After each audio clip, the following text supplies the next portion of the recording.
तर काल आपल्याला वातावरणामध्ये खूपच मोठा बदल पाहायला मिळाला होता. म्हणजेच ढगाळ परिस्थिती आणि वादळी वारे हे सुद्धा आपल्याला काल पाहायला मिळाले आणि बऱ्याच शेतकऱ्यांचे आपल्याला फोन सुद्धा आले होते काल. अं, आज आहे हो, बरोबर. 9 एप्रिल 2026. बरोबर सर. तर शेतकऱ्याला सांगा की सध्या तरी पाऊस नाही, नुसतं वारं सुटणार होतं. आज हां. वारं थांबलं आज. हो. पण काय होणार आहे, हां. ज्यांचा कोणाचा हळद असेल हं. तर त्यांनी काय करा, 20 तारखेपर्यंत हां. हळद शिजवून ठेवा. कारण की ना, हळदीचा जे बेल्ट आहे हिंगोली, हो. तर 20, 21, 22च्या दरम्यान हिंगोली जिल्ह्यात पाऊस येणार आहे. हो का? हं. समजा 20 तारखेपर्यंत शेतकऱ्यांनी कामे उरकायला पाहिजे. म्हणजे 20 तारखेच्या समोर हो आपल्याला हिंगोली जिल्ह्यामध्ये पाऊस पाहायला मिळेल. हो, हिंगोली जिल्ह्यामध्ये, वाशिम जिल्ह्यामध्ये. हां, हां, हां. अजून हो. कोणकोणते जिल्हे येणार सर? आणि तसं तर मग काय होणार आहे, 18 तारखेपासून, हो. म्हणजे 18 एप्रिल पासून मग पुणे, मुंबई, कोल्हापूर, सातारा, हां. बारामती, हां. इकडं अहिल्यानगर, हो. मुंबई, हो. नाशिक, नंदुरबार ह्या जिल्ह्याला 18 तारखेपासून पाऊस बघायला भेटेल. 18 तारखेपासून. तिकडल्या कोकणपट्टीला. हो, हो, हो. बरोबर. मुंबईला सुद्धा पाऊस बघायला भेटेल. मुंबई, कल्याण, हो. बरोबर. बदलापूर, हां. इगतपुरी. हो. जसं की तुम्ही सांगितलं होतं, की 10 ते 12 दिवसामध्ये वातावरण बदलत राहणार.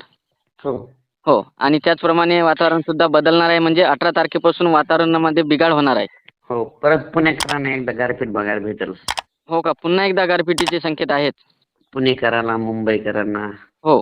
इकडे बारामती, इकडे सातारा, हो. कुडाळ, राधानगरी हां. ह्या पट्ट्यातल्या लोकांनी परत एकदा गारपीट बघायला भेटेल. हो का? समजा या हो भागातनी आपल्याला गारपीट पाहायला मिळेलच मग. हो, पुन्हा जुन्नर, आंबेगाव, हो, हो, हो. सिन्नर ह्या पट्ट्यामधल्या लोकांना. हो, हो. आणि बरोबर. हे पट्टा आहे का, तुम्हाला सांगू इच्छितो. हां. इकडं कोल्हापूर, हां. कोल्हापूर, सातारा, हो. कुडाळ, हां. त्याच्यानंतर इकडं पुणे, हां. आंबेगाव, हो. बारामती 2, हो. त्याच्यानंतर इकडं महाबळेश्वर, हां. त्याच्यानंतर इकडं जुन्नर, सिन्नर, हो. मुंबई, हो.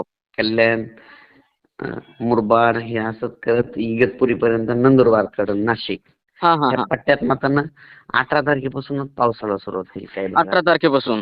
हो. मात्र सर मग ते वातावरण किती तारखेपर्यंत राहणार समजा? ते तिकडं जवळपास 23 तारखेपर्यंत आहे. 23 तारखेपर्यंत. मग पुन्हा त्या शेवटच्या पट्ट्यातच आठवड्यातनी राहणार कोकणात. हो. मग पुन्हा हं. शेवटच्या आठवड्यातनी बदल होण्याची शक्यता आहे का? थोडं होईल ना. हो का? शेवटच्या आठवड्यामध्ये? हो. हां, हां. पुन्हा परत 10 दिवसाला एकदा येईलच ना. हो. समजा 10 दिवसात आपल्याला पाऊस पाहायला मिळेलच. हो. हो, हो, हो. पण त्याच्यानंतर काय होणार, हे तिकडल्या पट्ट्यातच राहील 18 ते हे. हां, हां. आणि मग आपल्या इकडं मग मराठवाडा, पूर्व विदर्भ, पश्चिम विदर्भात हो. सगळीकडे नाही, फक्त काही जिल्ह्यातच. मग त्याच्यामध्ये कोणता जिल्हा येईल, हां. धाराशिव जिल्हा येईल, हं, हं. लातूर जिल्हा येईल, हो. थोडा बीड जिल्हा येईल, हो. इकडे नांदेड जिल्हा आहे, हां. यवतमाळ, हो. चंद्रपूर, हो. इकडे अमरावती, नागपूर, हां. गडचिरोली, हां. इकडे बुलढाणा, हो. अकोला ह्या पट्ट्यात मग थोडं पाऊस पाहायला भेटेल. मग थोडं हो का? 20, 20, 21 आणि 22च्या दरम्यान. हां, हां, हां, हां, हां. म्हणजे सगळीकडे नाही, पण तुरळक तुरळक ठिकाणी असं. हो, हो, हो. बरोबर आहे ना. म्हणजे सर्वदूरचं नाही, मागं जसं पडला तसं नाही. मग मागं जसं पडला तसं मग त्या कोकणात बघायला भेटेल. हो. समजा आता शेतकऱ्यांची जे काही पिके काढणीस आलेली असेल त्यांनी लवकरात लवकर कामे उरकावली पाहिजे. मग मुद्दाम हिंगोलीवाल्याचं कशामुळे सांगितलं की हिंगोली पट्ट्यात हिंगोलीला मात्र पाऊस हं. येणार आहे. हो ना, हो ना. हिंगोली जिल्ह्यामध्ये समजा हिंगोली, वाशिम. हो, येणार आहे त्यांना. हिंगोली, वाशिम, रिसोडकडे शेतकऱ्याच्या हळदी येतात. हो. त्यांना 20 तारखेपर्यंत झाकून गिकून ठेवा. हो, हो. बरोबर आहे. हो. बरं सर, स्कायमेटच्या माध्यमातून 2026चा अंदाज जाहीर करण्यात आलेला आहे. हां. तर त्याबद्दल काय सांगणार सर तुम्ही? 2026ला त्यांनी अंदाज देणार, ते त्यांचा अधिकार आहे. आपण आपलं अंदाज व्यक्त करू स्वतः. हो, हो. बरोबर. मी तर पहिल्यापासूनच म्हणलं यावर्षी पाऊस कमी राहणार आहे, जेमतेम पडणार आहे, पिकाला हो. लागेल तसं पडणार आहे आणि बरोबर. परतीचा पाऊस जास्त पडणार आहे. परतीचा पाऊस जास्त पडणार आहे. बरोबर. हे आपला अंदाज आहे. हो. आता तुम्हाला सांगतो, पुढच्या वर्षी बी 2027ला हां, हां, हां. आता हे ज्या दुसऱ्या बाकीच्या इतर संस्था आहेत का, हो. 2027 ची गोष्ट सांगायला तुम्हाला. बरोबर बरोबर. 27 ला उन्हाळ्यामध्ये हेच ह्या टायमाला आजच्या म्हणजे एप्रिल महिन्यामध्ये हेच म्हणणार की 2027 ला ला निना उद्भवल्यामुळे यावर्षी खूप पाऊस पडणार असं बरोबर बरोबर. सगळ्यांच्या बातम्या येतील बघा. हो हो 28 ला सुद्धा तशीच परिस्थिती आहे. बरोबर. ला निना हे झाला म्हणून. हो. आता सर आपण बघितलं स्कायमेटचा जो 2026 चा अंदाज जाहीर झालेला आहे, तर त्यांनी सुपर अल्निनो सक्रिय होणार असं सांगितलेलं आहे. तर त्याच्याबद्दल सुपर अल्निनो म्हणजे काय?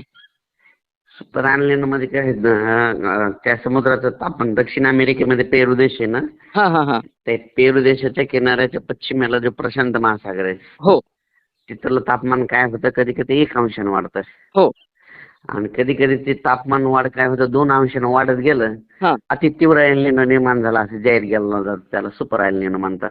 हो का? हा हा. हो. पण त्या वर्षी ना ज्यावेळेस तसं होतंय ना हो. तसं कधीतरी भारतात पाऊस कमी झालेला आहे, म्हणजे 10-12 वर्षात कधीतरी. पण दरवर्षी तशी परिस्थिती नसते. हो त्यांचं म्हणणं आहे की दुष्काळच पडेल असं, तसं नाही होणार काही. बरोबर. आता सर बऱ्याच शेतकऱ्यांच्या माध्यमातून आपल्याला एक प्रश्न आला होता विचारण्यात, की काही शेतकरी भाड्यानं किंवा मक्त्यानं जमीन करते. हो. त्यांचं म्हणणं आहे की यंदा मग पाऊस सरासरी राहणार, तर आम्ही यंदा करावी का नाही करावी असं त्यांचं म्हणणं मी आहे. तुम्हाला सांगतो, हॅलो, हा हा. मी यंदा 30 एकर शेती केली ना, जवळपास 32,000 रुपये एकर ठोक्यानं. हो का? किती एकर? 30 एकर. 32,000 रुपये ठोक्यानं केली. बरोबर म्हणजे बरोबर. 30-90 हो आणि 30 दोन्ही 60. हो 9,60,000 रुपये दिले तर बरोबर. कशाला त्या शेतकऱ्याला, म्हणजे हो हो हो. मी सुद्धा ठोक्याने केलेली. नाही नाही बरोबर आहे ना. कारण की यावर्षी पाऊस तुम्ही म्हणलं की पिकं चांगले येणार. हो हो हो कापसाचं पीक चांगलं येणार, सोयाबीन लवकर येणाऱ्या जाती येणार. हो. म्हणून यंदा लवकर येणाऱ्या जाती करायच्या. तूर देखील लवकर येणारच करा. हा हा हा हा. समजा यंदा जे अर्ली पीक आहे ते जास्तीत जास्त शेतकऱ्यांनी टाकायला पाहिजे. हो हो. समजा मग परतीचा पाऊस जास्त राहणार तर त्याच्यामध्ये शेतकऱ्यांचं सोयाबीनचं नुकसान जास्त होण्याची शक्यता आहे. हो ना. हो हो हो बरोबर आहे. सोयाबीनचं तर काय कशी जरी पाऊस आला तरी होते, नाही आला तरी होते शेतकऱ्याचं. हो हो हो बरोबर आहे. आणि आणि यावर्षी आणखीन एक सांगतो, सोयाबीनला कशामुळे उतार आहे, हा. ज्यावेळेस सोयाबीनला फुलं लागते त्यावेळेस थोडा ट्रेस भेटल.